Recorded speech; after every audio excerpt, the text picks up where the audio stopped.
exposed 12 months ago by Tyrone. The only change sees Niall Keenan from Castle Dawson now joining Brendan Rodgers and Carl McCaig. Carl's big brother Chrissy is at centre-back, with Kieran McFall and Ballinascreen's Carlos McWilliams on the wings. Conor McAtamney from Swatra joins Mahara Felt's Danny Heveron in the middle of the field in what could be a testing afternoon for the two of them. Ryan Bell will wear number 10, with Niall Loughlin at centre-forward. The team captain, Enda Lynn, completes the outer line of attack. Another championship debutant is at top of the right. Glyn Mahara's Danny Talon joins Emmett McGuckin and Benny Heron in the full forward line. For Tyrone, goalkeeper Niall Morgan from Eden Dork St Malachy's is today playing in his 17th championship match. Making his first start in the championship is left cornerback Pádraig Hampsey from Coal Island. He completes that inner line beside Ian McCrory and Ronan McNamee. Centre-back Rory Brennan made his name, like so many others, on the under-21 team that won the All-Ireland a few years ago. He has wonderful support on the wings in Tiernan McCann and Peter Hart. Wearing 8 and 9 is a cocktail of experience and heart. Colm Kavanagh from Moy is joined today by Conal McCann from Killyclare in the middle of the field. Niall Sludden, centre-back last year, now leads the attack with Kieran McGeary and Conor Myler, his two wingmen, at 10 and 12. Dominating the full forward line is one man, team captain Sean Kavanagh. He plays today in his 85th championship match. In the corners are Mark Bradley and all-star footballer Matty Donnelly. That's the team news in Celtic Park. Back to you, Michael. Thanks, Marty. Down through the years, well, there have, of course, been some memorable clashes between these two neighbouring counties. Going to take the free. First free of the afternoon is Peter Hart from Errigal Kieran, nephew, of course, of Mickey Hart. And that ball is gone to the wrong side of the post. And I think system has struggled to break them down. They're missing James Keel today, one of their main scorers, so it's hard to see where the scores are going to come from. Long ball in. The referee Maurice Deegan spotted the angle for Sean Kavanagh. Conor McAtamney was the person who was fouling, and Sean Kavanagh will raise the white flag for the second time. Linesman indicates it's a Tyrone ball. Tiernan McCann laying it off quickly. Comes back for us Peter Hart. Mark Bradley is elusive as always. Laying it off for us Conal McCann, and that's over the bar. Good play, Tyrone. Simplicity and motion, but they're looking sharp. Yeah, fantastic score by Tyrone. Derry are trying to block off the key areas. We said, Marty, that they conceded 11 goals. They don't want to do that today, but the danger is you're leaving space around the day, and when you have forwards like the Tyrone have, they will punish you. Attack's progressing out of it, but you know, we spoke with Mark Bradley earlier on. He's one of the key forwards, and you know, Carol is given away, so he has to be very careful. Peter Hart makes no mistake. This time fires Mark Bradley, who was alone momentarily. Under pressure, curls it in. That is a superb point. Under severe pressure. And now the crowd, the Tyrone crowd, are getting behind their team. Yeah, again, Marty, Mark Bradley, he's on form. He's kicked another fantastic score. Carl McCaig is struggling with him. Just worryingly for Derry, Ryan Bell, now he fell awkwardly, and right away he signalled towards the bench, so it looks as if Derry are going to lose. There's the number 8 there on the goal line. Standing over the ball is Niall Loughlin from the Greenlock Club. 21 years of age. Played every game in the Allianz Football League. He's a player that Damien Barton certainly has great faith in. This is an important kick, just to give a bit of confidence to the home side. It's curling, and I think it just might reach the target. There was a bit of a doubt, but it got there. Derry. You know, they have great runners, but if they can find you know, a solid player in there, you know, they'll improve things as they go forward.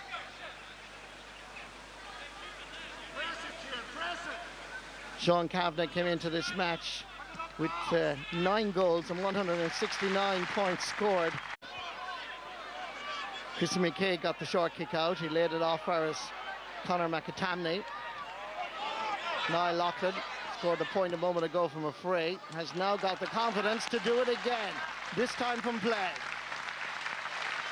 Derry beginning to settle. It took a while, but they're in the game. The arc outside the 20-metre line, that Derry are constantly fouling. Yeah, we spoke about Marty. They have the shape, they have the men back, but like we said, when you are not getting inside the Derry, they're not creating glaring opportunities. But if you keep giving these away, Tyrone are going to be happy enough. Here's Sean Kavanagh doing what he does. Treble marked as such. Back again for his Colin McCann, coming through the middle. It's Rory Brennan, and it floats in and over the bar. Good play by the centre half back from Trillick. First point of the championship 2017. Another one of the under-21. Carl McCaig is now picking him up. He's moved off Mark Bradley, so Peter Hart going to take the free himself. Ships it in, and it's gone to the left and one. And Tyrone will get behind the ball, and Derry will find it very difficult to break it down. Endelin is going to run at them directly. They're shooting from difficult angles, but this one is class. Really good score. Slow but patient build-up. Full credit on this occasion to Kieran McFall, the right half back. yeah, fantastic effort, Marty. That's the areas of the pitch where you will get chances in, because any team that plays this defensive structure, they'll be happy enough to let you shoot from there and play the percentages. Derry need more players on the ball to take those chances. Here's Rory Brennan with a response. It's curling across the face of the goal and wide for Tyrone's fourth wide of the match. The referee has indicated an infringement and has... Two shots. You can hear in the background it's a 1-2, but I'm not too sure as Danny Heverin goes for the score from way out the field. Oh, that's a fine kick. A confident kick by the midfielder from Marafelt. Fantastic score there by Danny. To have the press. Posing serious questions, chips it forward. Nice ball for his Kieran McGeary. Back for his Mark Bradley again, dancing around. For his Peter Hart, comes for his Tiernan McCann. Older brother, younger brother, they've all done it in Celtic Park this afternoon. Good score, Tiernan McCann. Fantastic score. Again, it's that man, Mark Bradley. He's on his second marker of the day. Niall Keenan now picking him up. He's causing problems all over the pitch. He lays it off there. A fantastic finish by Niall McCann. Killy Clogher will be well proud of the McCanns. Played football and hurling for the county as well. In far as Niall Sludden. Sludden is getting past the first offender, but there was a slight touch. All of them from frees. This is easily the most difficult angle shot he's going to take. The crowd at the far side seemed to like it, but the umpire didn't. Ball is wide. Frees in comparison to Derry's 7. So, as you said, it reflects, the stats reflect the story. Yeah, that's a difference in the game, and credit to Derry, they're not doing too bad. If they had a wee bit more purpose in their attack, and cut out the silly frees at the back, they would be within touching distance. Sean Kavanagh takes his point. His fifth of this Ulster Championship match. Drive directed to the Tyrone defence. Niall Loughlin with the free. It's his third point of the game. And Derry will be heading to of the scores for you. The 5 points, the difference between the two sides there, I suppose, is probably Sean Kavanagh's frees, and Derry have conceded quite a few. Colin O'Rourke and Pat Spillane here with me in studio. In actual fact, Colin, Kevin Cassidy was saying in commentary there towards the end of it, that Derry have done okay, but they need to get the ball in more into their attack and stop conceding silly frees. And that, I guess, is about the size of it. Yeah, I think, Michael, you summed it up there, because Derry are very indisciplined, giving away frees, and Sean Kavanagh has 5 already. It's a bit of a turkey of a game. It really is dreadful stuff. And it's a sort of a game you associate with Tyrone, but it's up to everybody else to come out and beat them. I think the game is over. Derry have been abandoned even by their own supporters. It seems as if Tyrone have far more people who have even travelled to Derry today. And I think the quality of the Derry team is very, very poor. They needed somebody like Chrissy McCaig to inspire them from centre-back. He hasn't been in the game. And Tyrone have just done their usual thing, pull back into defence, have broke out quickly, standard poor, entertainment value poor. Mickey Hart says he's not in the business of entertainment. He's dead right on that one. Well, Fair enough, Pat. The thing about it is, like, looking at stuff during the week about Derry, and they were all getting very cross about the fact that, you know, bad comments were made about them last year, and our own colleague, Joe Brawley, he did, remember, a death notice in the paper for Derry football and all that kind of stuff. And by golly, they were going to sort all this out. I'm looking for signs of it here. OK, right, Michael, that game was awful. Right, let's get that out of the way first of all. So don't give me this crap about this is the most competitive province, this is the best of football, intensity, passion, atmosphere. It has none of them at all. This is a recipe to send fellas to sleep. That's it. It's very tame, it's timid, it's so unlike a championship in fairness contest. Now, that's today's game rather That's than today's the game, championship. Well, we have had a lot of bad ones in the last year and a half. Yeah. But anyway, look, Derry, right, this time last year, the game was over. They were 11 points down. They didn't raise a gallop. So this year they'll say, well, we're only 5 points down this year. Do you know? So you can say, damage limitation, we've stopped. But Colm Kavanagh looking for support, not immediately available on his right shoulder. The brother calls. The brother delivers it long and right on top of the net and over the bar for his first point from play, 5 from frees, and the 6th is an absolute beauty. Benny Heron is given the benefit of the mark with a fine catch, flicking it inside. Nice ball in for Enda Lynn, who's willing to run at the Tyrone defence, and that is a really good score. Enda Lynn delivering, adding to Niall Keenan's point at the start of the second half, and that's much better. Back first, Frank Burns. Passes over first, Niall Sludden. Ball inside. They were ball watching. There's a chance here. Good work. Opportunity. Oh, great save by McInnes. Is still there and saved on the line. And wonderful defending by Derry. Wonderful defending by Derry, it must be said. Tyrone are protesting that the ball was touched on the ground by the Derry defender. This was originally great stop along the goal line. The ball was picked up with the foot. Seemed to be legit enough. Legit enough, Marty. Now's the time, Marty. This game is here now. It's, you know, Derry need to get their fans behind them. They need to lift their intensity levels, really go at Tyrone and test their stomach. Kick out goes down for his Niall Sludden. Lays it off quickly, and Tyrone are very much in the attack here and with the ascendancy. Good score, David Mulgrew.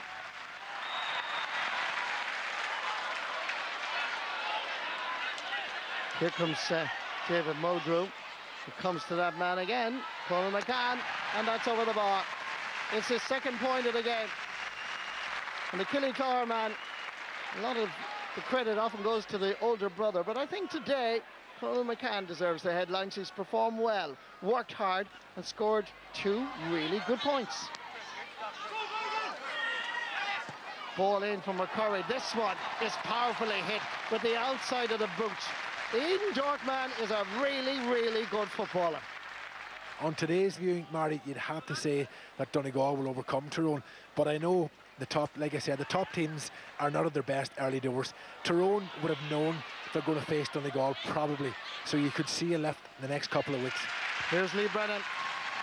He really has produced the goods, once from a free, once from play. And that's it. Full-time whistle. Thank you, Kevin Cassidy, because it's been an impressive performance by Tyrone. They will play Donegal on June 18th. And here in Celtic Park, Tyrone win impressively. Full-time score, Tyrone 22 points, Derry 11.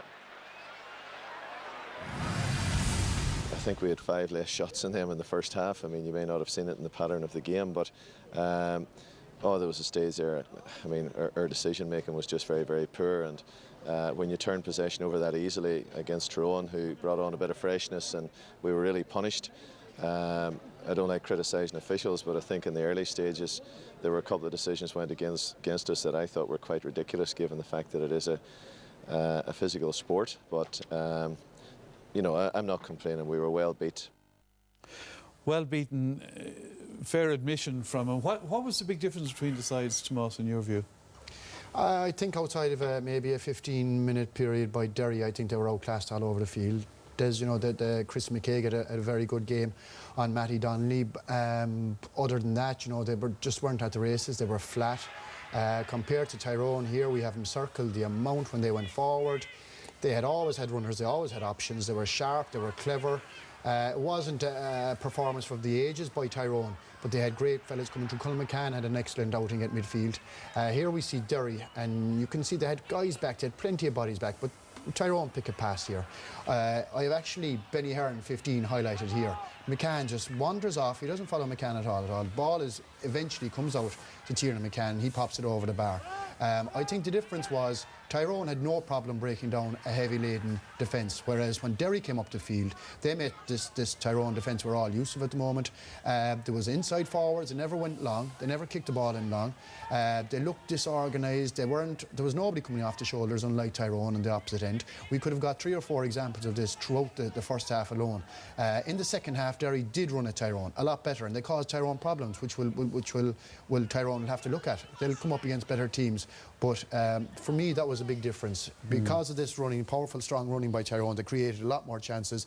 They had a way better, they had 11 different scores, they had 13 points from play, 7 off the bench, and that was the difference. Derry didn't have the scoring power up front, and they weren't going to have it if they weren't creating the runs and support play. Rory, you were looking at that maybe where Derry didn't take all the crucial time for Derry was the beginning of the second half, and it was just unforced errors on their behalf. And seeing this occasion, Carlos McWilliams comes up the field, and just the wrong option, kicking it inside and nobody inside for Derry, and Tyrone gobbled it up, But it was a feature of their game in that crucial 10-minute spell. Conor McAtamney this time, he's Danny Heverin showing with the runner off his shoulder, but again, had the option to slip it to the side and takes a pop when, the best option was to give the pass. This was probably, I felt, even though Derry get a point out of this, I just thought, Enda Lynn has a chance to get his head up and slip in Loughlin there for a goal. And it's that ruthless edge that the top teams have, and unfortunately Derry were lacking in it today. Yeah. Kieran, you've noticed the kickouts. Do you think there might even be a change in trend in the kickouts? Yeah, I think there's the long kickouts beginning to come in back into the game a good bit.